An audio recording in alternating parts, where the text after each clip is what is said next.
Excellent. Let's start with some team news then. How are you looking ahead of the trip to the game with Coventry this weekend? Well, we've had a few lads, extra lads training today. So I'm going to see how one or two of them are. It might be a little bit soon for them on Saturday, but with us having a game on Tuesday, I'd rather be careful and make sure that they're all right, with the running. Yeah, so, can you give us any names? Not really. I think fans will know who I'm talking about. The likes of Pearson and, there's one or two others had knocks. Hellick's been playing with a knock. Hogg's been playing. I didn't risk him last weekend. So there's been a few that's had knocks, and Danny Ward. So we're just sort of keeping an eye on him, really. Josh Ruffles missed the game through illness. How's he doing now? Well, he's trained a bit this morning. I'm not sure he's 100% at the minute, but the physios, are dealing with that. And we've had another illness today, one player, which I won't go into detail. So, yeah, you're always getting the odd one, aren't you? That I'm afraid at this time of year. Dwayne Holmes as well, we've not seen for a little while. He's had a calf injury. How close is he to being involved again? I think still a couple of weeks, if I'm honest. When I asked him last week, he was 3 to 4 weeks. Are you with me? So that was before last week's press conference. So hopefully we'll have him, if not before the international break, probably after that, really. Okay. You talked to us after the Burnley game and we're talking about how actually sometimes matches like that, you can learn an awful lot about your players. Could you talk to me a bit more about that? And, what can you learn from going through that experience that will maybe influence your decisions going forward? Well, I think it's just a matter. You look at players and players who take responsibility, players who don't do what I'm telling them to do, things like that. You look at all aspects of it, really. Have they grasped? I've only had a week with them, so it's a little bit unfair. They've just got to. I've got to see. I haven't got time really to look at 3 or 4 weeks' time. We've got to do it now. So I'm looking at players who I think can perform now rather than in 3 or 4 weeks. And in terms of time, as you say, time is of the essence. Are you finding that the majority of the players at your disposal are picking up your ideas quickly and putting them into practice in the way you would like? Yeah, I mean, I thought the Birmingham was really good, and then on Saturday, I know they're a really good team, but when you look at the first two, even 3 goals, some of the defending was elementary, really. You wouldn't really find in a schoolyard. So I was disappointed. Yes, I've got to stand there and bite my tongue, knowing I'm going to get stick from the Burnley fans at 3-0. And but you've got to do that, I'm afraid. And but I was disappointed, very disappointed in some aspects of the game. That first half on Saturday. And when you go through a game like that, and obviously you pick apart where did that goal go wrong? Who was at fault for that? What reaction are you looking to see from a player if you have called them out in front of their teammates and said, well, you were at fault for that? Well, we had a meeting on Monday morning, and I just went through the goals with the team that, the squad that played and made my feelings known. And I think they'll be more than aware of what my feelings were regarding 2 or 3 of the goals and some aspects of their own game. And, that's for behind closed doors, really, what I said. Yeah, of course. But as a manager, are you then looking for them to respond and you go, what, Gaffer, yeah, fair dues, and react to what you've said? Well, either respond or they won't be in the team. It's as simple as that, really. You can't get too many chances at this time of the year. You've got to, trust your players as much as you can. So that's what I'm looking to do, especially, the games coming up, because I know we've got the toughest running and, the 2 teams coming up, Coventry and Bristol City, are both on form and flying. So, we've got to come out the gates level with them because they'll be having a right go at us. So we've got to be more than, looking after ourselves, really, without making elementary mistakes to gift opponents an advantage. We've got to try and start when the whistle goes. And that's what I've been sort of stressing this week. Yeah. The first game when you returned as Huddersfield town manager, obviously, everybody talks about the new manager bounce and that instant impact. Then Burnley away, as you say, kind of champions elect in the championship. But these next two, do you kind of feel there is a bit more pressure now on these two games because people do look at them as home fixtures, against teams that are kind of in the middle of the league, that there is a bit more pressure of expectation now to get those wins? No, I think that's what the likes of yourself think, really. I don't think like that at all. I think every game's winnable now between now and the end of the season, home and away. We played 9 out of the top 10, so we're not supposed to win any. The bookies say we're going to finish rock bottom. So, who wants to be manager here? But I'm enjoying it, really. I'm enjoying the challenge. And I thought the Birmingham game, I think I got a great response from the players. And I thought that encouraged the fans to also get behind us. And, whilst Burnley was a disappointment, it wasn't a shock.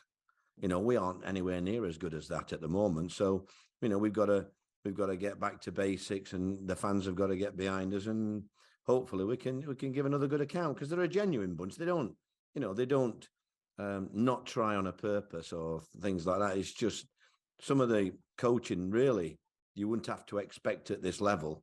You'd expect certain lads to grasp the basics, and at Burnley we didn't grasp the basics. It wasn't that I know they were very, very good, but we made them look like Real Madrid, Yeah. and that, if we'd have done our jobs right, like we talked about during the week, there's no way Spacers would have been like that if certain players had done the job. But when you play against a team like that, or in the Premiership, like you play against Manchester City, if there's a weakness in your team, they find it. And that's what Burnley did. They found that area that we were vulnerable and punished us. Is that really been your kind of message since you came back, that let's get back to basics? Because the character is clearly there in the team, that sense of unity, everybody's pulling together, but actually let's just get things right on the pitch. Do the simple things right. Has that been the big sort of message that you've been trying to hammer home? Yeah, because as a manager, if you get beaten by a fantastic goal, you can put your hand up. It's when teams score goals without working for them that I really can't stand. And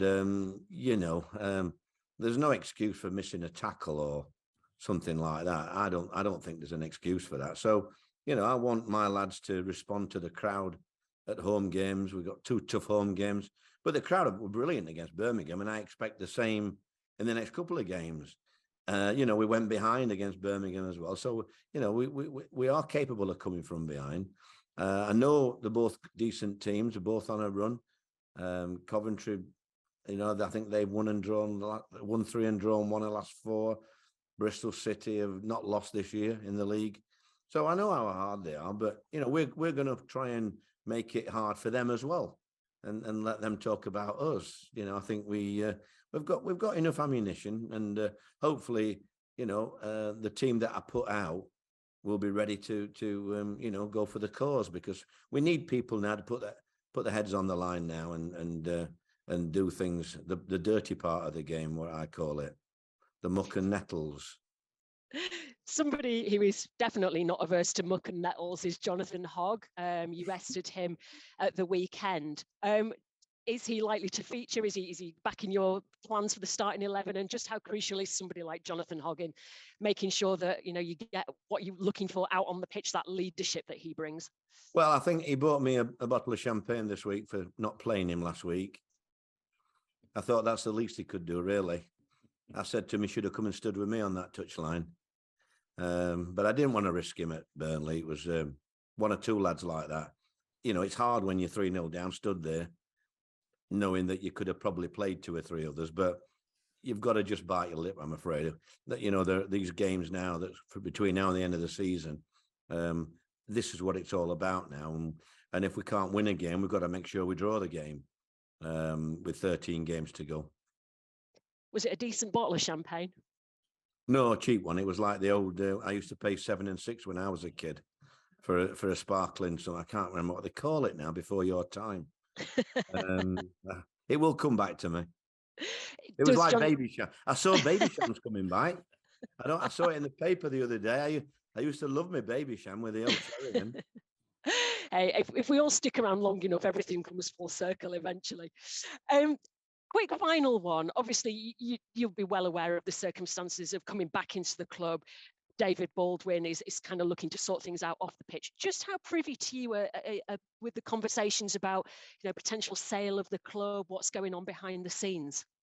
Well, I just come to try and help them out so that they've got enough on the plate without having to worry about day-to-day running of the club and the games. And I think it's taken a lot of pressure off David and the ownership, because we'll get on with it now as good as we can. If it's if we don't manage to do it, then it's not for the lack of trying. So I think it's helped them in the respect that they can concentrate on what they're trying to do. And I think the fans are they're with us. They know that every game the players will be giving everything, and that's all you can ask as a fan. You want your players to give everything, and that's what I've said to the players. Yeah. Do you have kind of weekly conversations with David Baldwin and the other members of the board as to what's going on, or do they speak to you much about matters on the pitch, or are you both kind of doing your own thing and just see how it all No. I mean, unfolds? obviously, when I see David, when I come in, he's in a couple of days a week in here, and I always pop my head in and have a quick chat with him, which is just as I do anyhow. But I do that in every department. I go in the IT department, I go and see the chef, I go and see the cleaner, the kit man's, Brooksy on first name. I think it's important when you're a manager that you talk to everybody, because everyone's got a little part to play, and there might be a small cogs, but to be successful, you've got to get all them cogs working in together, really. And that's what I try and do, even though it's a short time that I'm here. Excellent. Good to talk to you. Thank you, Neil. Good luck this weekend. Thank you, darling. Thank you, Catherine. We'll come to Stephen in the room next, please. It up.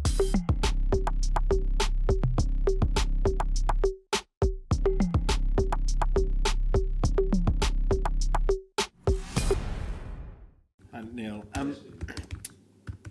back to team news, if I may, please. Tyree Simpson missed out last week. How's he doing? Yeah, he just had a reaction to a training session that we put on, and they didn't want to risk him, really. I think he trained. He's going to definitely train this tomorrow morning with us, and he did a bit of light training today, as did 2 or 3 others. So we're going to just wait and see what any reaction, if any, from all of them. We had one lad go down with illness today as well. We've sent him home, so we'll have to wait and see about him as well. Okay. And Anthony Knockout wasn't in your squad last week. Was that just one of those players who was rested for that occasion? No. He just got a sore foot. His foot was sore. I think he's had an operation on it or something like that. But it wasn't, a game like that wasn't worth risking somebody that didn't feel right. Yeah. Is he likely to be back this weekend? Yes, he trained this morning, and he'll train again tomorrow. Okay, that's good. When you're coming up against Coventry, obviously you mentioned they're in very good form. They've got one particular standout player in Victor Gyökeres. When you're going up against a player like that, do you like to make specific plans for them, or do you feel like that can be a distraction sometimes? Not really. I mean, I think he's probably the best in the league, if I'm honest, up front. Numerous times, I think I tried to sign him at Cardiff when we got promotion. But I mean, everybody's tried to sign him. No disrespect to Coventry and Mark, but I would put money that he won't be there next season, because his type are few and far between now. You look at Mitrovic at Fulham, and he's possibly even more mobile than Mitrovic, and but that type of player are few and far between. But I'm quite happy about that, because I think I've got one of the best centre halves in Miko, so it's I've no problem with that. It'd be a good battle, that, I think, if I'm honest. And I think Tom's hardly put a foot wrong since I've been here, so it's it'll be good for them too. It is Mikau. I have to say Mihau to remember it, because everybody else says different names, don't they? Give him different names, so Mihau. You've got a hectic run now through to the international break. No midweeks. Is that the kind of challenge that you enjoy? No, I like to win a game and have a week off, if I'm honest. So you don't have to worry about the team for a few days. But it is what it is. We knew it was going to be hectic. And like you say, the teams that we're playing against, most of them are pushing for automatic or playoff. So, they'll all be right keyed up. So we've got to be keyed up as well. It doesn't look, when you look at the league table, it's not good reading. But I think we just got to.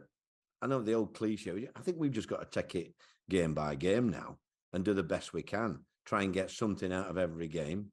Like you say, go for a win, but try and get a result if things go the other way, and come out with something. And because the 13 games, I think everybody knows you need probably 48 points, maybe 50. They say, but I think this year might be 48. Yeah, it's probably 6 wins you need then at this point, isn't it? I think 2 wins will do us, and 11 draws.